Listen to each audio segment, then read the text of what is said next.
In The Death and Life of Great American Cities, Jane Jacobs outlined 4 conditions for vibrant neighborhood life: mixed primary uses, aged buildings, sufficient density, and the deceptively simple idea of small blocks.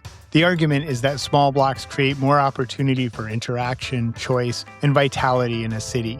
More intersections means more ways to move through a neighborhood and more chances for people to cross paths. This idea sits at the heart of Jacobs' observations. Cities work best when they're shaped by the people who experience them every day. Small blocks create more decision points on the sidewalk, in contrast to long blocks, where the path is predetermined and limited. Small blocks offer agency. Do I cross here, turn now, or up ahead? The smaller the block, the more opportunities you have to design your own experience of the city. With that in mind, I'm excited to introduce a new series from Sidewalk Ballet. We'll continue to produce long-form conversations about cities and the people who shape them, but we're also introducing something new: shorter stories about people, places, dropping in between our main episodes. We're calling them Small Blocks. And today, as this first story drops, it happens to be Jane Jacobs' birthday. So to kick things off, we're starting with a story, about Jane. But Jane didn't really mind. She learned the most when she was out and about. She enjoyed looking closely at things she saw around her. Sometimes she tested herself by explaining things to her imaginary friends, Benjamin Franklin, Thomas Jefferson, and Cerdic. Oh, sure. I'm Susan Hughes. I'm a writer, an editor. I'm a mom. I'm a runner. I'm a reader. I live in Toronto, which is key to this story, I think. I write kids' books. I edit kids' books. I do critique. Susan has written over 30 children's books, including a biography of Jane Jacobs called Walking in the City with Jane, a story of Jane Jacobs. Successfully, yeah, so I'm lucky. Was there a moment where you said, this is a story I want to tell the young people? And what was that moment? What inspired you to want to tell the story of Jane to a young audience? So I'd written several books. I really wanted to write a biography, and I wanted to write a biography about a woman, and a woman who, not necessarily a Canadian woman, but someone who would have a big appeal to lots of kids. And I'd always known about Jane Jacobs growing up here, but had never really looked into or read much about her. So as soon as I started reading about her, it was obvious that there were so many things about her, especially her interactions with the city, but her own personality, that kids of this age group, 9 to 12, and older, like I think it's adults read it and teens read this book and they learn a lot about her, and it's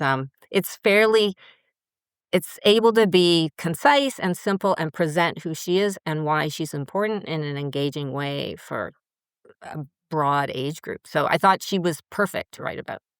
So in the telling of her story, I think, what I saw, you lean into a lot of her kind of challenging normal ways of thinking or traditional ways of thinking and looking at things differently, which was a lot of, Jane taught us all how to look at cities very differently than we were at the time.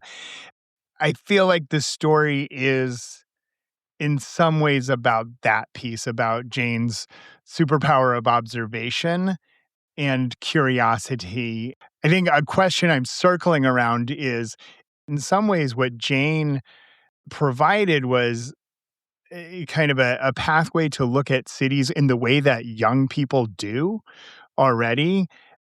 Does that resonate? Was there something, because I feel like the lesson of Jane is like, look at how young people, like, it's just curiosity. We're trying to understand the world, which is what Jane Jacobs was so brilliant at, is trying to look at the world in a way that was different from the top-down studied way of seeing the world. Is there a connection between the way Jane thinks and the way children think? Yeah, that's a great way to present it. I haven't actually thought about it that way, but my story begins with her as a child. She's bored in school. She likes to problem solve. She likes to learn what she wants to learn. She's often sent home from school, and she loves it because when she's out on the street, she can look at things. She can investigate her own questions. She had imaginary friends that would ask her things, and she would then try to answer their questions and thereby learn about what she's seeing around her. So a lot of what she learned was what she saw in front of her. She made the connections, came up with solutions, of course, did reading and built on that. But basically, she was very self-motivated, um, and and came up with her own ideas that she would then explore and expand and pursue and problem solve. So, yeah, very childlike in a good the best way, yeah. What's your hope that young people take away from this story? Is it about cities? Is it about observation? Is it about who Jane is? Like, why do you want young people to read this story? It's all those things, really, but I pulled out a quote that I think is so terrific from her. "Listen, linger, and think about what you see." And that's not just cities, right? That's everywhere. That's our life. That's like why we're here. What do we see? What are we experiencing? Or not just see, what do we hear and touch? And um, but those are the questions, big and small, that we all, I think, need to and should be wanting to answer. If Jane was a 10-year-old today in Toronto walking around, what do you think her lessons would be when she looked, lingered, and thought about the place as a 10-year-old I Jane? I think she would really still like Toronto.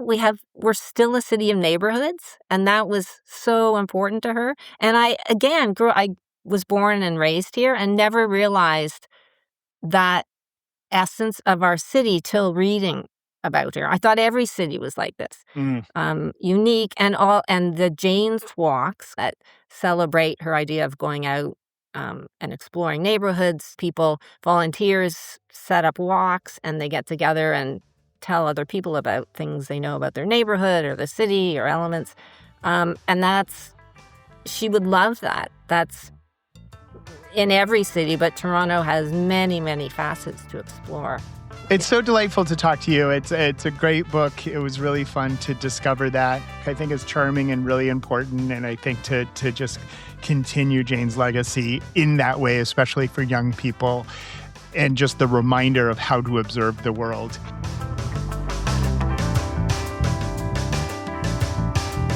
On another day, Jane discovered something else about how cities worked. She knew that animals, plants, rivers, sunshine, and rain all work together as part of a healthy ecosystem. But a city is also an ecosystem, she realized. It is made of different parts: sidewalks, parks, stores, neighborhoods, city hall, and people, of course. When they all work together, the city is healthy. Now this was interesting. Susan Hughes is a children's book author based in Toronto. Her biography of Jane Jacobs, Walking in the City with Jane, and all of her books are available through her website, susanhughes.ca. Thanks for joining us on our first small block here on the Sidewalk Ballet. If you enjoy stories of cities and people who shaped them, there's a whole lot more in the archives and so much more to come.